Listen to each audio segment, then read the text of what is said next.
Hello friends, स्वागत है आपके अपने यूट्यूब चैनल GKGS प्रिंस पे। इससे पहले जो है ग्रास नली तक पढ़ चुके हैं। मुंह में जो है दांत के बारे में पढ़ चुके हैं, लार के बारे में पढ़ चुके हैं, जीभ के बारे में पढ़ चुके हैं। और उसके बाद भोजन कर्मानुकंचन के द्वारा ग्रास नली से होते हुए कहाँ जाता है, ये अमाशय में। आज जो है किसके बारे में पढ़ेंगे, अमाशय के बारे में। जो है अमाशय जो है इसका आकार जे आकार का होता है। ये थैले नुमा कैसा होता है, संरचना होता है। ठीक है, इसका जो है आकार 20 से 30 सेंटीमीटर के बीच में होता है, आसपास होता है, समझ गए। और इसका जो है भाग, ये जुगाली करने वाले जंतु का आमाशय, मतलब कि जो पशु मतलब कि जुगाली करते हैं, तो उसका जो है भाग चार खंडों में बटा होता है। ठीक है, जुगाली करने वाला कौन कौन सा जानवर है, जैसे एग्जांपल में गाय है, भैंस है, बकरी है, घोड़ा है। ये सब खाना खाने के बाद जो है कुछ देर के बाद जुगाली करता है और भोजन को पचाता है। इसका जो भाग 4 होता है। एक होता है रुमन, एक होता है ओमसम, एक होता है एवोमसम, एक होता है रेटिकुलम या रेटिकुलम। ठीक है, पहला पढ़ेंगे रूमन के बारे में। ठीक है, ये पैटर्न रूमन देखिए, यहाँ पर 1 नंबर में क्या है ना, रूमन, समझ गए। अमाशय के जब जुगाली करने वाले जंतु सब, ये जो है सबसे बड़ा अमाशय, ये जो है रूमेन, ये अमाशय मतलब पेट का है। जो पहला है रूमन, ये सबसे बड़ा अमाशय, मतलब सबसे बड़ा ये पेट है, मतलब अमाशय है। सबसे छोटा भाग है रेटिकुलम, ये रेटिकुलम ये कितने नंबर पर है, ये 4 नंबर पर जो है वो रेटिकुलम। यहाँ इसे कुछ करंडम कहते हैं। और यहाँ पर जो है 1 से आता है भोजन, 2 से 3 और 3 से कहाँ जाता है 4, जो कि यहाँ से पर ला करके भोजन अपने मुंह पर लाता है, वहाँ क्या करता है, जुगाली करता है। रेटिकुलम हिस्से से भोजन को कहाँ जाता है, मुख में ले जाता है। रेटिकुलम ये 4 नंबर है, यहाँ से कहाँ जाता है भोजन, अपने मुख में ले जाता है। ओमसम क्या है, तीसरा भाग है। ओमसम जो ये तीसरा, ये मतलब कि पेट है। एवोमसम को असली पेट कहते हैं। एवोमसम का जो है क्या कहते हैं, असली पेट कहते हैं, समझ गए। ओमसम दूसरा, ये हो गया तीसरा, समझ गए। तीसरा जो क्या कहते हैं, ये पटली असली पेट कहते हैं। इससे आगे चलते हैं। अमाशय के परत हैं। अमाशय के जो 4 परत होता है। एक होता है म्यूकोसा, एक होता है सबम्यूकोसा, एक होता है पेशिया, एक होता है सिरोजा। देखिए मिलता जुलता है कौन सा, ग्रास नली का। उसमें भी पढ़े थे म्यूकोसा, सबम्यूकोसा, पेशिया और एवेंटिया, समझ गए। उसमें भी पढ़े थे 4। ग्रास नली में भी पढ़ते कितना था, 4। अमाशय में भी पढ़ते कितने हैं, 4। और इसमें जो है प्रथम भाग क्या है, मौसाई, मतलब आंतरिक भाग। ये जो किसका आंतरिक, मतलब अंदर की जो है परत, वो क्या है, म्यूकोसा। और सबसे बाह्य परत क्या है, सिरोजा। क्या है, सिरोजा। ये पेट का जो है बाहरी भाग हुआ। ठीक है। अमाशय का कार्य क्या होता है, अमाशय को देखिए कार्य होता है। पहला कार्य होता है जठर रस बनाना।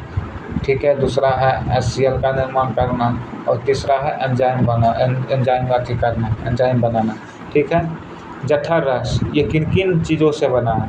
जठर रस देखिए पानी से बना है, और पानी से, HCl से और एंजाइम से मिलकर क्या बनता है, जठर रस।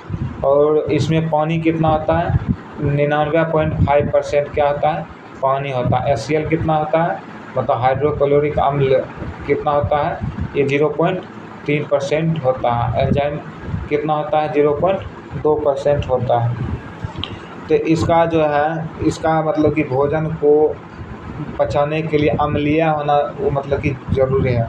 इसलिए pH मान इसका HCl का, ये HCl का pH मान है। ठीक है, HCl मान है इसका 1 से 3 तक। ठीक है, ये अम्लीय होता है, समझिए। और इसमें 1.5 से, परीक्षा में 1.5 से 3 भी आ सकता है। और ये जो है वो HCl कहाँ बनता है, ये जठर रस में, ये मतलब कि अमाशय में बनता है HCl। ठीक, आगे चलते हैं। पहला पढ़ेंगे HCl के बारे में, हाइड्रोक्लोरिक अम्ल। और यह कहाँ पाया जाता है? अमाशय में पाया जाता है, मतलब पेट में पाया जाता है। अमाशय की कौन सा कोशिका द्वारा होता है? पेराइटल कोशिकाओं द्वारा इसका क्या होता है? निर्माण होता है। किसका? HCl का। इसका कार्य क्या होता है? पहला कार्य होता है इसका जीवाणु को मारना, दूसरा है भोजन को अम्लीय बनाना, और तीसरा है एंजाइम को सक्रिय करता है, ठीक, या जगाता है। समझ गए? एंजाइम अब पढ़ते हैं आगे जाकर पेट की कोशिकाओं के बारे में और उसका कार्य के बारे में पढ़ेंगे, ठीक है। इसमें जो है ये देख लीजिएगा, मिलान जो है गलत सलत दिया हुआ है, ये मिलान नहीं है इसका सही। और इसके सामने जो है गॉबलेट कोशिका काम करना है श्लेष्मा का निर्माण करना, ठीक है। और पेटल कोशिका का काम क्या है? HCl का निर्माण करना। हाइड्रोक्लोरिक चीफ कोशिका क्या करना है? पेप्सिनोजन एंजाइम का निर्माण करना। और डी कोशिका का कार्य है सोमेटोस्टेटिक का निर्माण करना, ठीक है। और जी कोशिका का नाम का है गैस्ट्रिन हार्मोन, इससे क्या होता है? निकलता है, ठीक है। इससे आगे चलते हैं। इसमें दो एंजाइम पाया जाता है। पहला पाया जाता है रेनिन और दूसरा पाया जाता है पेप्सिन। ये पेप्सिन जो है आगे बताएंगे। पहला देखिए रेनिन के बारे में बताते हैं। ये जो है दूध को पचाने वाला एंजाइम है। कौन? रेनिन। और वो जो है पेप्सिन, ये भोजन को पचाने वाला होता है, ठीक है। इससे आगे है पेप्सिन। तो ये जो है बच्चों का एंजाइम, इसे क्या कहते हैं? बच्चों का एंजाइम कहते हैं। रेनिन ये दूध की प्रोटीन को पचाता है। किसका रेनिन अधिक पचाता है? दूध के प्रोटीन को पचाता है, ठीक है। दूध में कौन सा प्रोटीन पाया जाता है? इसमें दूध में केसिन प्रोटीन पाया जाता है, ठीक है। दूध में कौन सा प्रोटीन? केसिन। केसिन किस में टूटता है? फिर ये पैरा केसिन में टूटता है। और पैरा केसिन के बाद ये किस में टूटता है? केसिनोजन में टूटता है, जो कि केसिनोजन ये सफ़ेद रंग की होती है, ठीक है। रेनिन किस में? पैरा केसिन, जो कि दही जैसा होता है। देखिए दूध में प्रोटीन होता है केसिन, केसिन को तोड़ देता है पैरा केसिन के बाद ये किस में टूट जाता है? केसिनोजन में। ये अंतिम रूप से क्या रहता है? केसिनोजन टूट कर रहता है। और दूसरा हमारा ये पेप्सिन एंजाइम, ये अन्य प्रोटीन को पचाता है। समझ गया? प्रोटीन ये प्रोटीन जो है ये इसको पेप्सिन को किस में तोड़ देता है? पेप्टोन में तोड़ता है। और उसमें जो है कौन सा इसमें था? रेनिन को पैरा केसिन में तोड़ता था, लास्ट में केसिनोजन। इसमें तोड़ता है प्रोटीन। और ये प्रोटीन, इसका प्रोटीन जो होता है पेप्सिन को तोड़ता है किसमें? प्रोटीन में तोड़ता है। इसमें एमाइलेज जो पाया जाता है, एमाइलाइज के काम होता है ये किसका? कार्बोहाइड्रेट का पाचन करना, ठीक है। जहाँ भी एमाइलेज लिखा रहेगा और उसका काम क्या रहता है? कार्बोहाइड्रेट का पाचन करना। अमाशय में कौन सा एमाइलेज पाया जाता है? गैस्ट्रिक एमाइलेज पाया जाता है। इसे ही अमाशय एमाइलेज कहते हैं, ठीक है। जो कि ये किसका काम करता है? कार्बोहाइड्रेट का पाचन करता है। अमाशय में ग्रेलिन एवं ध्रुलिन होगा, ठीक है। ध्रुलिन या ग्रेलिन नामक जो है हार्मोन साबित होता है, जो कि भूख का एहसास करता है। ये नहीं रहेगा, ये हार्मोन नहीं रहेगा तो भूख का एहसास होगा ही नहीं, ठीक है। इसलिए पूछेगा क्वेश्चन, भूख का एहसास किसके कारण होता है? तो ग्रेलिन नामक हार्मोन के कारण होता है।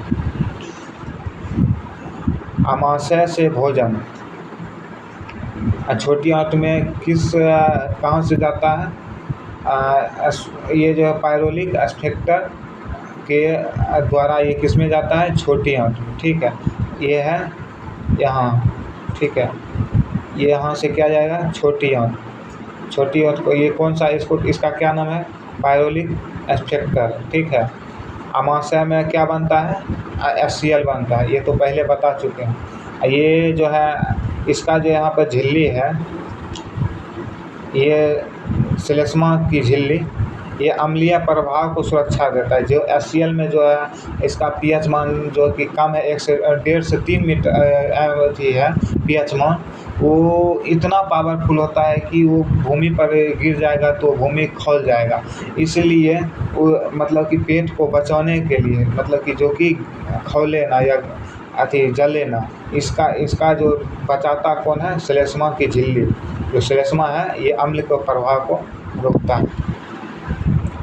अमाशय में अधिक एसिड के कारण अम्लीयता हो जाता है। इसको दूर करने के लिए, ज़्यादा अम्लीयता जैसे कभी कभी ढक्का या खट्टा खट्टा सा मुँह में ढक्का निकलता है, वो किसके कारण होता है? ज़्यादा अम्लीय हो जाने के कारण हो जाता है। ये अम्लीयता को दूर करने के लिए उपयोग में किए जाने वाले दवा को क्या कहते हैं? प्रति अम्ल दवा कहते हैं, जिसे एंटासिड के नाम से भी जाना जाता है। ये क्या होता है? कौन सी प्रकृति का होता है? सब क्षारीय प्रकृति के होते हैं, ठीक है। जैसे एग्जांपल में हो गया मैग्नीशियम हाइड्रोक्साइड MgOH2, ठीक है। इनो हो गया, ठीक है, डाइजीन हो गया, सोडा वाटर हो गया, ये सब क्या होता है? क्षारीय प्रकृति के होते हैं, ठीक है। अब देखिए, जो एक ये इम्पोर्टेंट क्वेश्चन है, जो पेट में रखे भोजन को क्या कहते हैं? काइन कहते हैं। क्या कहते हैं? काइन। काइन कहते हैं। आज का वीडियो यहीं तक। और जो ये जितना भी इससे पहले जो है पाचन तंत्र जो टॉपिक है उसको ख़त्म कर चुके हैं, और उसका PDF हम टेलीग्राम के चैनल पर देंगे। जितने भी हम क्लास कराएंगे उसका PDF आपको मिल जाएगा। अभी जो है नीट का एग्ज़ाम के कारण टेलीग्राम में बंद है, इस कारण से जो हम PDF प्रोवाइड नहीं करा पा रहे हैं। जो है टेलीग्राम खुलने के बाद जितने भी क्लास कराएं उसका PDF आपको मिल जाएगा, उसका चिंता करने की। अगर वीडियो आपको अच्छा लगा है तो आप लाइक कर दें, सब्सक्राइब कर दें और अच्छा सा कमेंट मार दें। Thank you.